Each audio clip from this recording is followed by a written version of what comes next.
We have Jane on the show.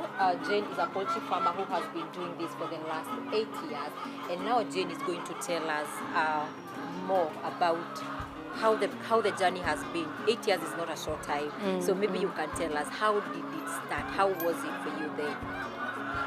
Okay, we started in 2011, and we started with one block. And initially, I thought I would do can brew. And so we started, and even I have a machine to hatch chicks. But in the long run, I saw like they were not very productive. I was not getting good income. And so I decided to do the commercial layers. And the first building, it carries 800, but now we are trying to do 1,000 because of the spacing. And then we decided to do now another building. So it has been a growth. I mean, we have been growing slowly because I am working, and you cannot just come and start doing the housing and now saying this is now where you want to begin. So it has been a growth for those 8 years. Yes. Okay, yeah. So many people have different reasons why they choose specific enterprises which they venture in. So Jane is going to tell us what is her background. Is this what you studied? Is this what you saw yourself? Is it a hobby? Yeah, maybe you can tell us. And if there is something else you do, you can also tell us. Well, yes, I am trained in agriculture.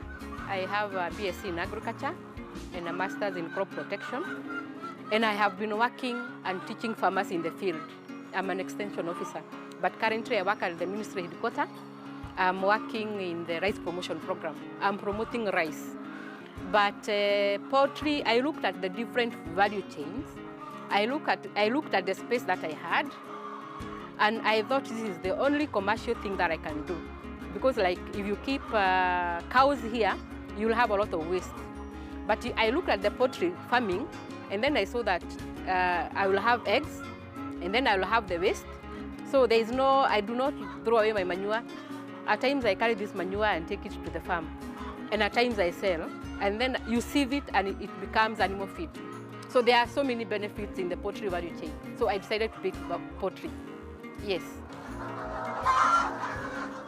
There is something Jane has mentioned, and this is about utilizing the space that you have. Because where we are standing, it's a 1/4 acre land where she has built, and also where she is doing her poultry farming. So maybe you can tell us, how are you able, now that you've mentioned that you are also employed, how are you able to strike a balance? To make sure that the poultry venture is also making progress and it's also thriving. Okay, one thing I do is monitoring. One, my farm worker, I have trained him from brooding to the end. So any farm worker that comes in, I have to train him. How to brood, how to look at the diseases, how to feed, everything. I have to train him. Then for me, every evening or every day that I come, I have to monitor. I have to go through all. I have to ask him how the cuckoos are. I have to ask him, is there any dead? Did you give the feed properly? Are they taking vitamins? So I have to monitor him every day. Even when I am out in the field, I make a call every evening and I ask him how everything is in the farm. Yes. Yeah, that's how I monitor.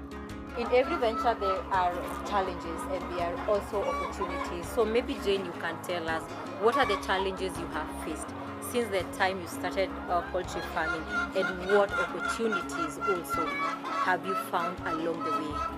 Okay, the challenges are due to maybe the feeds, when the feeds are of poor quality, so you don't get your optimal production. That's a challenge.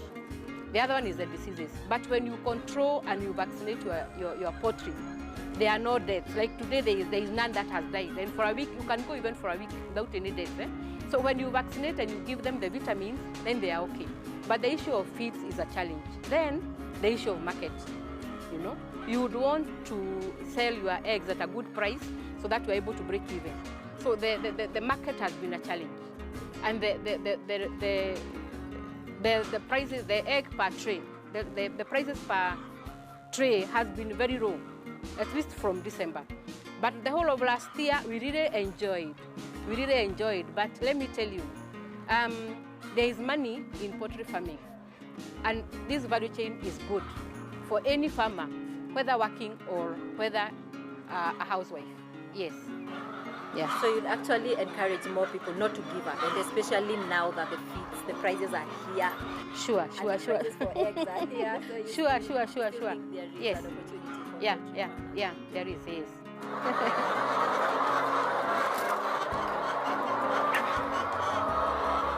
Before starting up a business, it's always very important that you have a structure, that you know the amount that will be required for at least starting up the business. So Jane is going to tell us how much maybe she needed in order to start what she is doing today. Jane. One, you have to have a structure, and there will be somebody who will talk about the structure. Two, about now the birds themselves. One bird, when you are buying one bird, you buy it at 110 shillings now, currently, vaccinated from day one. And the bird will eat 2 kgs of chick mash the whole period for two months. Then it will take growers for another 4 months. So you need to have money equal to that feed. 2 kg and I've said 8 kgs of growers. So I have done the calculations, and I have seen that currently a bird is, that whole cost is around 500 shillings, but maybe currently it's 600.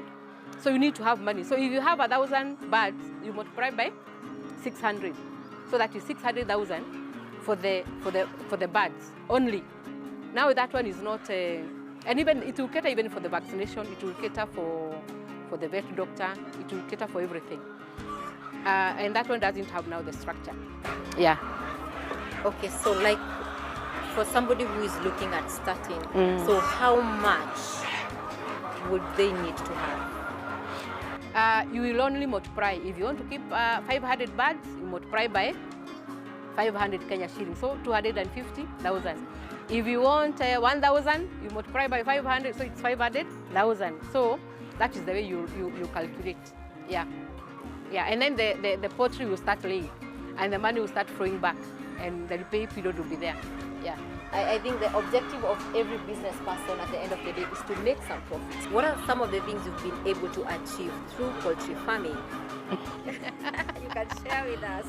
Wow, that is interesting, because one thing is that for my daily expenses, I am able to get money from my poultry farm.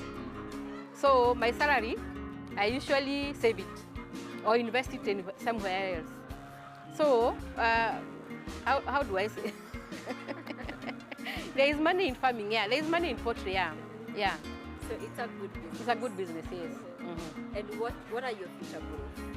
My future goals is to expand this. I'm looking for this plot nearby. I am targeting to keep 10,000 birds. So if I buy this plot, I'll be able to do another poultry house behind this, so that there will be a saving on the wall, and then I will be able to make my own feeds. So the profits will be higher, and then it will be our retirement plan. Yes. Okay. Yeah. Okay, so like you mentioned earlier, the brood she's keeping is the layer. So maybe commercial. The commercial layer. So maybe you can tell us, how did you settle for that? As I said, because of my nature of work, I do not like the broiler farming, because after 8 weeks, you are looking for the market. And actually, we had done broilers, 200 broilers, but there was a challenge of marketing. Two, the issue of the waste. So when you slaughter them, there is a lot of waste inside your farm, and you don't know where to take that waste. And even the market itself, you have to have a deep freezer so that you are able to keep them, because when they are ready for slaughter and you don't have the market and they keep on laying, now they lead into a profit. So for me, I was not able to do the broilers. And so I chose the layers because my eggs can be in the store for 1 week, 2 weeks, and then I come and sell them, or I send someone to come and pick them, even when I am not there. Yeah, they are corrected even when I'm not there. How many bats do you have, and at what stage are they? There are 4,500 at different stages, where I had said we have 1,400 that are laying, and then these ones that are 5 months are 2,000, and then we have chicks down there that are 1,100. Yeah, they are at different stages. Yes. So this is where the layers chicken are. A total number of 1,400 bats that are currently laying the eggs. And now Jane is going to tell us some of the things that she has to put into perspective to make sure that at least at the end of the day, she is able to make some profit. Yes, now let's talk about consumption. You talked about feeds, which are very expensive. So let's talk about water. Maybe on the issue of feeds, I tried mixing my own feeds, and I went to do a curry. But the challenge was the consistency in the ingredients. You know, at times you are not there, so you make a call because I am working. So can you make these feeds for me? So when the feeds came, you see the hens are dropping. So in essence, you need a vet, or you need a manufacturing feed company to give you feeds, because they are able to check on the consistency of the ingredients inside the poultry feeds. Yeah. On the issue of water, our water is automatic, and we are consuming from the Thika Water Company, and it is not expensive, and you have to give the poultry water. The water has to be there every day, because if they don't lay, then they will lay a very small egg. Yeah. So I have no problem with water, and I have a big water storage there. I have a big tank, so my water is good. Yes, and that we usually give vitamins and the drugs directly from the tank. So the water comes by gravity, so we don't have to have the container. So the water is by gravity. Yeah, yes. So you can tell us, like, how many eggs do you collect in a day? Currently we are collecting, the laying percentage is very low. We are collecting around 36 trays. But we were at 42. And when I am having maximum production, I collect 110 trays every day. Like in December, I'm expecting to collect 110 trays per day. Yes, when all of them are laying. Yes. Do you have somewhere where you take your eggs? Maybe you can tell us about your work. Okay, because of my nature of work, somebody comes to collect the eggs, and then they are with a truck, and then they are taken to Mombasa. That is my market. Yes. So how did the influx of eggs in the market affect you as a farmer? Oh yeah, the influx of the imported eggs is a challenge. One, the prices of egg have a tray of eggs have gone down. It was 220, it was 180, and currently it has not gone to 270. It is still at 250. Why? Because of the brokers that are in between. So many people have found it lucrative to come and pick eggs from my farm and then go sell to the people who are selling in the shops.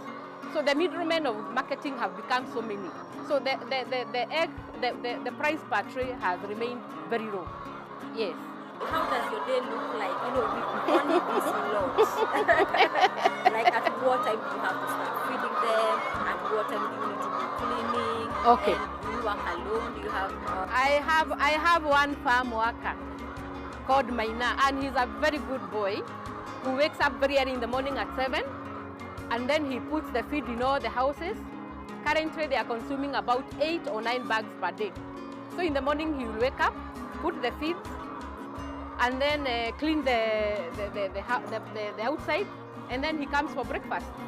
By 8, he's through, and then he picks the eggs at 10. So he's a free man because he's only collecting eggs. So it is not a lot of work. But on Saturday, I usually have some other 3 people who come, and they are helping us in the picking. They sweep the ground, and we sieve the waste, and we sell as animal feed.